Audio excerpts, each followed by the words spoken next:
Torcidas organizadas ou torcidas uniformizadas nasceram como uma associação dos torcedores a algum clube esportivo. O lado belo delas é a forma que os fiéis se expressam.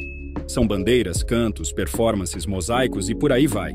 Mas ao contrário dos ultras e do futebol europeu e dos barras bravas do futebol hispânico, as torcidas organizadas no Brasil têm sido sinônimo de outra coisa: violência.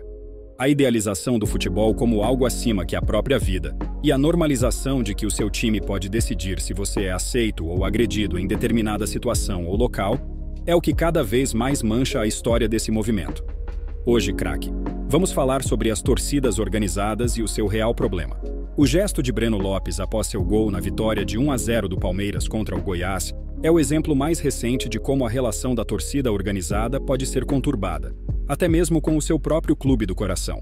No duelo da 23ª rodada do Campeonato Brasileiro, Breno acaba mostrando o dedo do meio à torcida, que começa a cantar: Breno Lopes, presta atenção, muito respeito com a camisa do Verdão.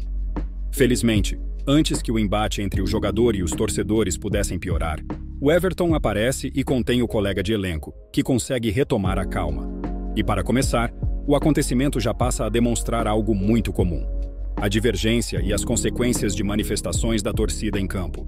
Manifestações vindas de torcedores são normais e devem acontecer, mas nem sempre são vistas com bons olhos pelos jogadores.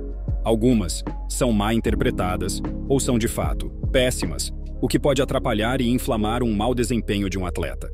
Em alguns casos, esta liberdade de expressão pode ocasionar em outras questões: o preconceito, e a partir daí, entramos na ideia da violência idealizada no futebol.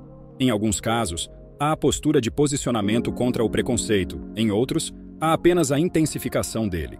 É inevitável que a violência no futebol brasileiro e a atuação de torcidas organizadas se juntem. Mas existem diversas camadas nessa história. Querendo ou não, a ideia de que os atos violentos da modalidade nascem nestas organizações são e foram reforçadas por ações e medidas que nasceram no jornalismo esportivo. Matérias referente a isto têm a tendência de amenizar e dar impressão de paz a eventos que não houveram a agressões físicas, mas que, em compensação, tiveram insultos e desprezo a minorias, abuso de poder policial e outras questões sociais. Então, se acaba fomentando uma solução que, na verdade, é um espantalho chamado fim das torcidas organizadas, mas isso não seria nada viável. Desta maneira, os torcedores só seriam empurrados para a clandestinidade, o que acabaria com o diálogo com essas organizações. E esses casos que criam uma névoa sobre as torcidas organizadas acabam prejudicando iniciativas de diminuição da violência nessas torcidas, que partem dos próprios organizadores, órgãos públicos e outros organizadores futebolísticos. Outro ponto que se perde nesse problema é a identificação e mobilização que a torcida organizada gera. No coletivo, pode e há construção de valores, assim como participação do indivíduo da maneira mais ativa possível, porque lá há expressão e participação dele no grupo. E quando se invisibiliza a realidade sobre a violência das torcidas, só há mais violência. Pesquisas de segurança já apontaram que a melhor medida é a punição contra os clubes esportivos. As verdadeiras guerras que acontecem nos estádios e nos arredores do local do jogo geram mortes e feridos, que poderiam ou não estarem envolvidos. Agressores podem ou não serem identificados, e quando identificados podem até serem liberados. Então, cercear as ações do clube podem gerar uma consequência simples, mas possivelmente efetiva. Quando se limita aos clubes, se limita a organizações associadas. Mas ainda há a presença de impunidade dos tribunais do futebol em relação a estas questões, que é reconhecida até pelas próprias torcidas organizadas, que apelam contra a posição praticamente indiferente das instituições AOS casos de violência, seja física ou verbal. Então, pouco a pouco, se cria a imagem de que já falamos, mas agora com intenções claras de associar torcidas organizadas ao crime organizado. Não é novidade que culturas e costumes populares e inclusivos possuem histórico de serem taxados como bandido ou marginal, e o futebol não escapa disto. E as torcidas organizadas, que são as maneiras mais claras de agregar todo tipo de torcedor ao coletivo, acabam sendo manchadas com este discurso. Então, ao redor disto, se criam contos sobre a intervenção de facções criminosas, que, de acordo com rumores, se infiltram nas torcidas organizadas, seja para espalharem sua influência ou para usá-las até mesmo para instaurar acordos de paz. Um exemplo disto foi no mês de fevereiro, em que apareceram boatos e até supostos áudios do PCC, o Primeiro Comando Capital. A facção criminosa teria intervido e determinado que todas as torcidas organizadas do estado de São Paulo assinassem um acordo de paz. Esta é uma ideia que é facilmente aceita pelo público, mas também existem indícios de que facções criminosas podem não se envolver nestas questões. Jorge Luiz, o presidente da Mancha Verde, chegou a se pronunciar e dizer que estas medidas foram tomadas pelas próprias organizações. Já da parte da polícia, delegados como César Saad seguem apurando o possível envolvimento, mas a Polícia Civil adianta que a possibilidade do envolvimento do crime organizado é pequena. Eventos como estes podem ser reais, mas também podem ser espantalhos para atacarem ainda mais as torcidas organizadas de maneira infundada. Essas organizações não são perfeitas.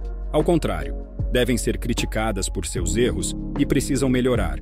Mas o valor social das torcidas organizadas deve ser reconhecido e não ocultado de forma injusta. Um exemplo de atitude político-social tomada no estado do Rio de Janeiro pela TFF, a torcida Força Flu, foi uma campanha na Páscoa deste ano.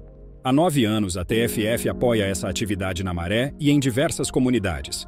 A monitora do comando feminino da organização, a Ana Isabel Azevedo, reitera que a sociedade é ensinada a julgar o torcedor organizado sem nem conhecer o seu verdadeiro objetivo. Em outros casos dos últimos anos, diversas organizações pelo Brasil arrecadaram alimentos e itens essenciais, AOS, necessitados no período de pandemia. E de acordo com a Associação Nacional das Torcidas Organizadas, mais de 70 toneladas de alimentos foram arrecadadas em São Paulo por torcedores dos 4 maiores clubes paulistas, isto apenas nos primeiros meses do isolamento. Em 2022, também houveram divisões das torcidas organizadas que furaram os bloqueios nas estradas impostos por caminhoneiros e manifestantes que não aceitaram o resultado eleitoral. Na época, além dos diversos problemas causados por esta atitude, as caravanas das torcidas estavam sendo impedidas de irem às regiões que sediariam o Campeonato Brasileiro, então as devidas medidas foram tomadas. E ainda em 2022, outras torcidas ajudaram na arrecadação de fundos para auxiliar os atingidos pelo temporal na tragédia de Petrópolis. Recentemente, é possível falar até da campanha de doação de sangue promovida pela Mancha Verde. Então, é claro que as torcidas organizadas não podem ser julgadas sem ter seu contexto social avaliado. Torcidas organizadas se posicionam ativamente em manifestações políticas. Contra movimentos antidemocráticos, torcidas organizadas promovem ações beneficentes que mesmo o Estado pode acabar não realizando. Então, elas também possuem gols fora de campo em seu saldo. Desde 1988, dados apontam que já houveram 384 mortes registradas nos conflitos destes torcedores. E destes números, 263 casos permaneceram impunes. 114 foram identificados e julgados, enquanto 7 permanecem sem informações expostas.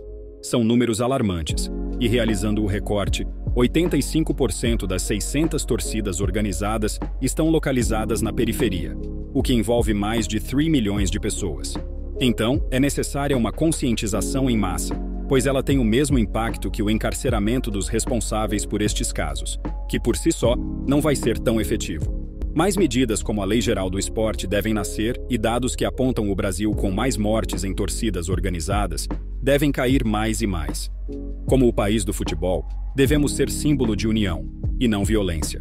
Casos como Pedro Scudi, João Vinícius, Gabriela Anelli e muitos outros não podem ser comuns, e devem cada vez mais serem diminuídos, até que não existam mais, porque ninguém deve morrer pelo futebol, e sim viver pelo maior e mais inclusivo esporte da história.